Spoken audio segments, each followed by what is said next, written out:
मूर्तिजापुरातील प्रतीक नगरातल्या tattoo artist शांतिक्रिया कश्यपचा निर्घृण खून करून पळालेला आरोपी चेतन शृंगारे याला तब्बल 10 महिन्यानंतर पोलिसांनी मुंबईतून अटक केली।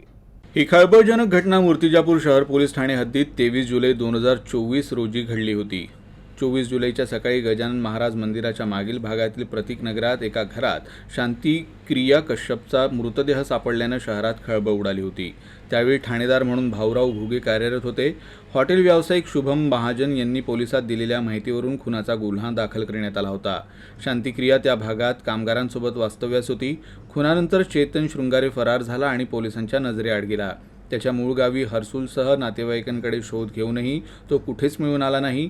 पोलिसांनी तांत्रिक विश्लेषणासोबत गुप्त बातमीदारांची मदत घेतली। अखेर मिळालेल्या माहितीनुसार पोलीस पथक मुंबईच्या सांताक्रूज परिसरात पोहोचलं आणि स्थानिक पोलिसांच्या मदतीने सापळा रचून चेतनला ताब्यात घेतलं। चौकशी दरम्यान त्यानं गुन्ह्याची कबुली दिली।